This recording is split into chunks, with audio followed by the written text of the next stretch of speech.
Assalamualaikum warahmatullahi wabarakatuh. Nama saya Sanata Najwa dari jurusan Sistem Informasi, Fakultas Ilmu Komputer. Sekarang saya ingin mempresentasikan tugas besar bahasa Indonesia yang berjudul Pentingnya Bahasa Indonesia dalam Pembangunan Bangsa.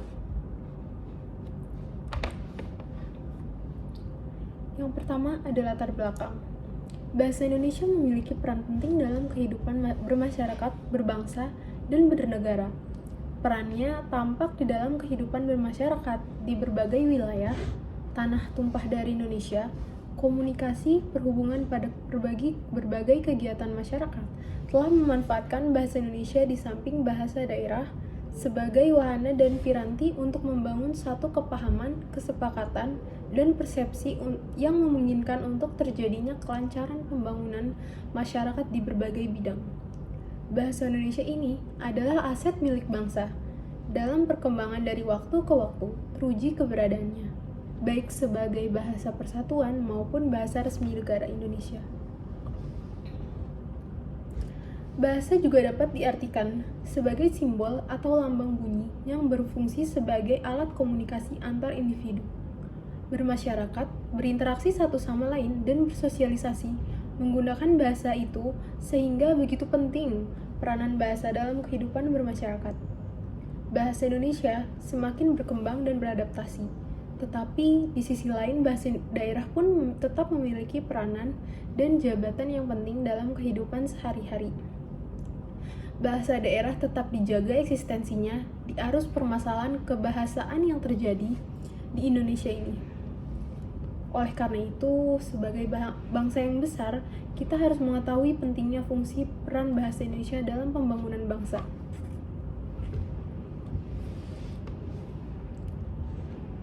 Kita masuk ke bab pembahasan. Kedudukan dan fungsi bahasa Indonesia sebagai bahasa negara telah menempatkan bahasa Indonesia sebagai ilmu pengetahuan, teknologi, dan seni. IPTEX berkembang terus sejalan dengan perkembangan yang terjadi dalam kehidupan bermasyarakat dan bangsa Indonesia. Perkembangan IPTEX ini didukung oleh perkembangan teknologi komunikasi dan inovasi melaju dengan pesat, terutama memasuki abad ke-21 hingga sekarang.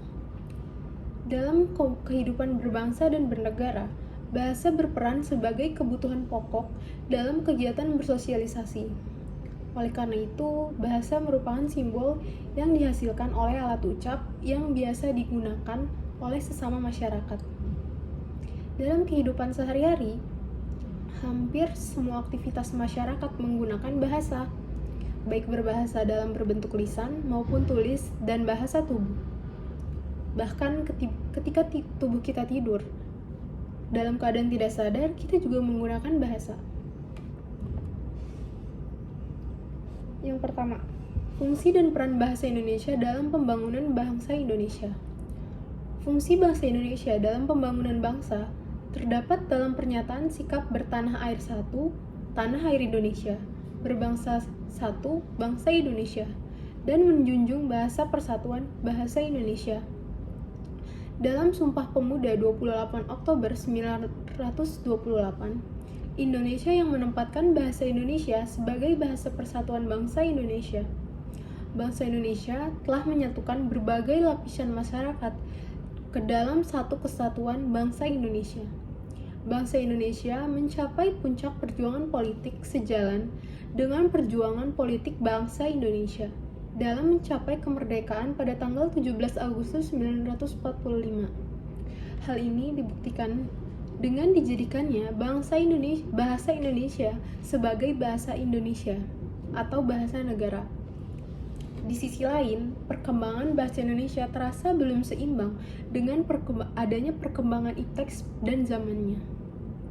Pengalihan konsep-konsep IPTEX dari bahasa asing, terutama bahasa Inggris, belum seluruhnya dapat dicarikan padaannya dalam bahasa Indonesia. Sebagai akibatnya, kosakata dan istilah asing itu mengalir deras ke dalam khazanah kosakata bahasa Indonesia. Dengan demikian, peran strategis bahasa Indonesia sebagai bahasa peradaban modern masih memerlukan pengembangan yang lebih serasi dan serius sesuai dengan perkembangan ipteks. Yang kedua di sini ada tujuan bahasa Indonesia dalam pembangunan bangsa Indonesia. Dalam rangka menuju ke arah peradaban modern, kita perlu memahami, menguasai, dan mengembangkan konsep-konsep ipteks modern yang pada umumnya masih tertulis dalam bahasa asing, khususnya bahasa Inggris. Tujuannya agar konsep-konsep ipteks modern tidak hanya diserap oleh mereka yang memahami bahasa asing, apalagi dalam rangka perencanaan dan pelaksanaan pembangunan. Penyebarluasan konsep-konsep ipteks modern itu harus dilakukan dengan menggunakan bahasa Indonesia. Yang ketiga ada peran bahasa dalam bermasyarakat. Bahasa Indonesia memiliki peran penting di dalam kehidupan bermasyarakat, berbangsa, dan bernegara. Perannya tampak di dalam kehidupan bermasyarakat di berbagai wilayah tanah tumpah darah Indonesia. Komunikasi perhubungan pada berbagai kegiatan masyarakat telah memanfaatkan bahasa Indonesia di samping bahasa daerah sebagai wahana dan piranti untuk membangun satu kepahaman, kesepakatan, dan persepsi yang memungkinkan untuk terjadinya kelancaran pembangunan masyarakat di berbagai bidang.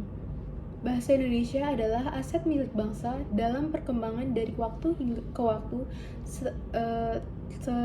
teruji keberadaannya, baik sebagai bahasa persatuan maupun sebagai bahasa resmi negara.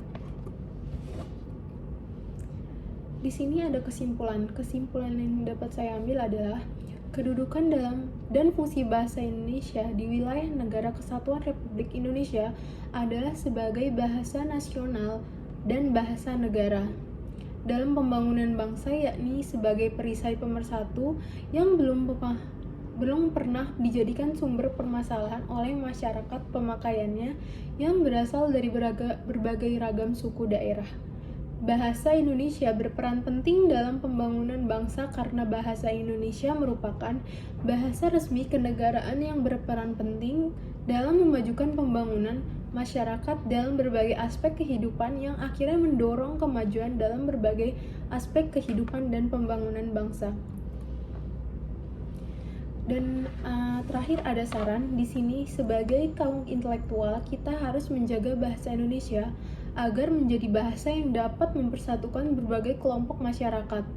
Hal ini dapat dilakukan dengan mengadakan pembinaan dan pengembangan bahasa Indonesia agar tercapai pemakaian yang cermat, tepat, dan efisien.